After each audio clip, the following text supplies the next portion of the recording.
We finally got real football. Well, we finally got our real teams in the real conference. Yeah, we got a real football team from the state of Texas in a real conference.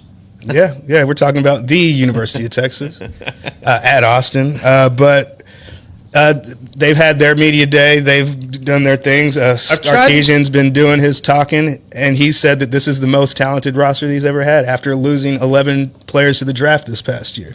I think that's straight capping. Do you believe he also said that this is the deepest team he's had since he arrived as the coach of the Texans? Yeah, last 4 years? Well, I would say that means that if Quinn Ewers rolls his ankle, then it's Arch Manning time. Yeah, and let's go. All that means is that the depth behind quarterback is it's a great problem to have. Yeah. I'm excited. I mean, I've been trying to keep up and listen to some of the stuff that's going on, and it is SEC Media Day. Every single quarterback was there. Each team gets to bring 3 players, and every single team brought their starting quarterbacks.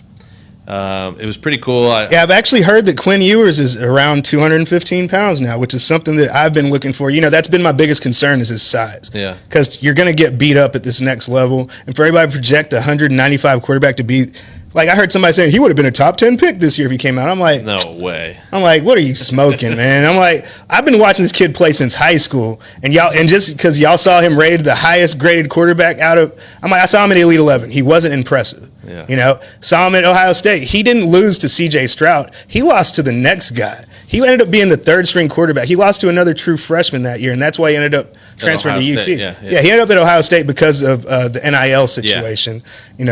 Because they wouldn't let it's a violation of the UIL for high school kids to sign any type of NIL deals in Texas. And I think he was like the first dude to hit a big payday. That was $1 million NIL deal. It was a kombucha deal. Yeah. Yeah, but he got paid, but he came back to Texas, and I think it's been a mixed bag with him. I think that he's shown more consistency, but I just feel like with the receiving core he had last year, I think that he should have shown more. I think that Xavier Worthy was worse with him than he was with Sam Ehlinger. And Sam Ehlinger is not a good quarterback. Oh, I know Xavier that. Worthy's best year was his freshman year, and he hasn't been the same wide receiver since. Like, how often do you see a receiver, a smallish receiver, who's usually a guy like Xavier Worthy, whenever he breaks out as a freshman, it's usually in the return game, and then you see it come. But it's the opposite for him. It's like he was a great receiver, then he became a good return man. And he can't get it to short, fast guys in Xavier Worthy. He can't get it to tall, fast guys in A.D. Mitchell. So what does he? Now he has all these new guys, and I know that Texas is reloading at wide receiver, and they're not. I just think that maybe it's too many guys saying, "Give me the damn ball," and it's frustrating for him. Yeah. But we're gonna get to see, because I guess now it's his team, and I guess you could say that receiving room ran the team, just based off the talent. Maybe. But Jonte Cook, he's going to be a true sophomore. I believe he's out of DeSoto. They have Isaiah Bond, the transfer out of Alabama, and they have the number 1 freshman wide receiver in the country in Ryan Wingo. So we'll see. And then also sneaky transfer, they had Silas Bolden, who was a wide receiver to Oregon State, a great slot receiver, but we'll see what they can do. They have a lot of, I guess it's kind of like a no-name offense, because the only known names are offensive linemen and Quinn Ewers. But C.J. Baxter, everybody expects him to take a big step because he was the number 1 prep running back in the country, or arguably one of them. But I'm interested to see what that defense does. Losing those big guys up front in the first 2 rounds to lose Murphy and Sweat, there's a big hole to fill. But they got a guy named Alfred Collins that I really, really liked, who I think is on par with those 2 guys. But they're saying that the best player they have coming back next year is a transfer named Trey Moore. So I'm interested to see what Texas will do. The one thing I am afraid of is the schedule. Don't they play Michigan the second week of the season this year? Yeah. So it's not. So even before you get into SEC season, you already have it's Colorado State then Michigan. Well, I think the SEC has several big matchups in the non-conference. There's a lot of teams that are going to face off early in the season. Well, yeah, but I'm pretty sure that this is just the beginning of it's just going to be the SEC Big Ten will all have it's just the beginning of the end of all other conferences of the super conference. It's going to be because they want it to be us versus them. So the Big Ten is pretty much taking all the teams that anybody cares about from the Pac-12. The SEC's taking all the teams anybody cares from the SEC. So they pretty much deleted 2 conferences, because the Pac-12 exists as a 2-conference conference right now. That's ridiculous. Patrick, are you hearing what we got going on here? The listeners, are you listening to what's going on? We are just at the very beginning of the season. It hasn't even started. And then Jordan's over here rattling off stuff that nobody knows. So, not the average football fan knows. And I've sort of come to realize after trying to keep up with this SEC Media Day, there's a lot of radio interviews and stuff that's been going on. It's a 4-day event, huge event apparently.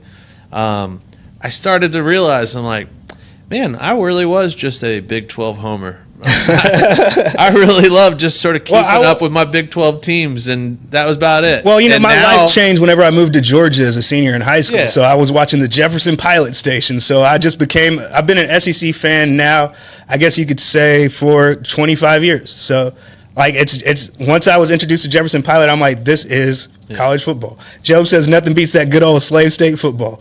That's what Joe used to say. Hey, I can say it. Okay. Yep.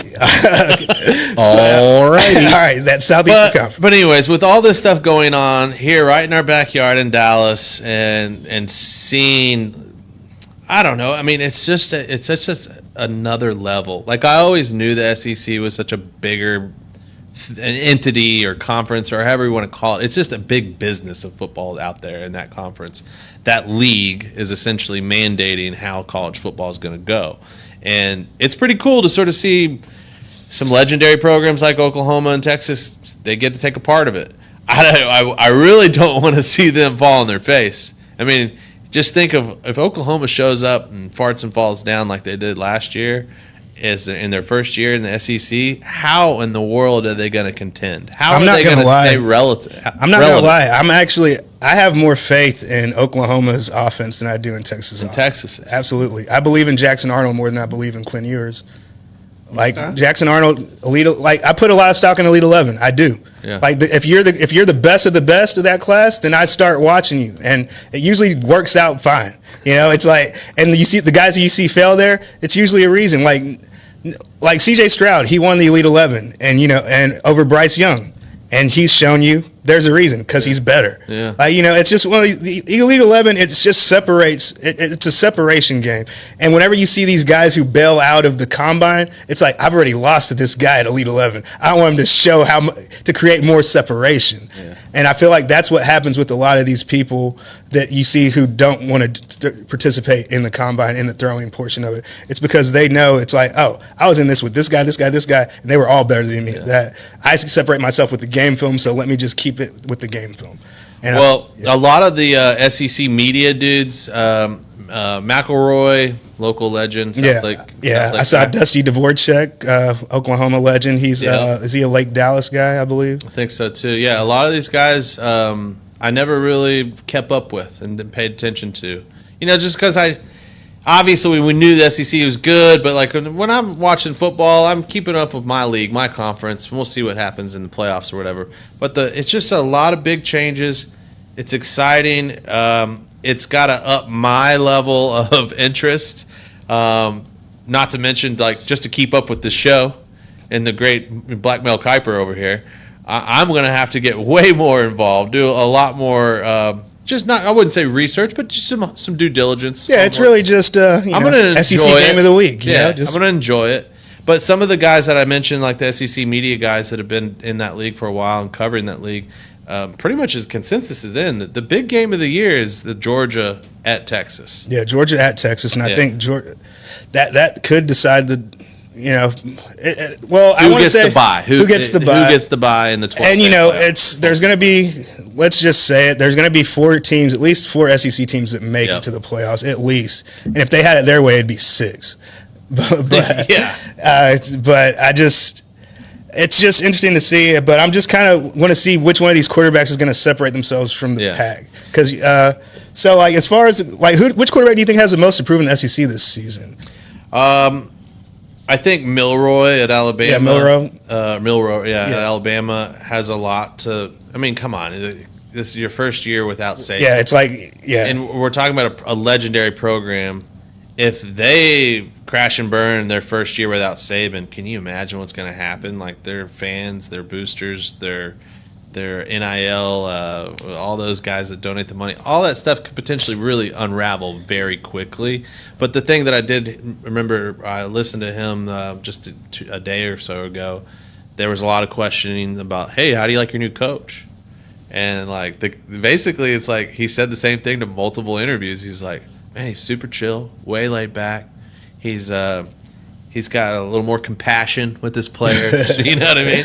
And then, like, he's an offensive guy, not a defense. Yeah, and like that whole military-esque Saban way is no longer. Yeah. You know, so it's like, yeah, I think it's a pretty cool hire what Alabama did to kind of go completely opposite. Go with the chill offensive. It's guy almost like going from Carlisle to Jason Kidd. Yeah, you know what I mean?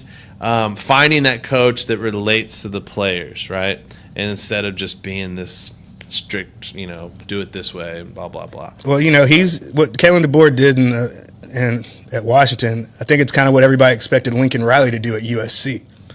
Yeah, in those 2 years he was there, you know, bring in your guy that you brought in that you've coached before. Yeah, it's like, and go on. If somebody told you that, hey, there's going to be a coach in the Pac-12 that brings in their own quarterback and ends up losing 2 games the next 2 seasons and ends up winning the Pac-12, everybody would have said, yo, yeah, Lincoln gonna do that? Nah, it was Kalen DeBoer at Washington. Yep. And to me, Washington is one of those programs where it almost doesn't seem like it takes much because there are athletes in the state of Washington. It's almost like you just got to keep them out of Oregon and got to keep them from going south. Sure. You know, and steal a couple guys from Oregon. Yeah. And make sure that the one quarterback from Idaho, you can get that guy. Yeah. Because there always seems to be one every 5 or 10 years. Yeah. So I do think that Quinn Ewers has a lot to prove.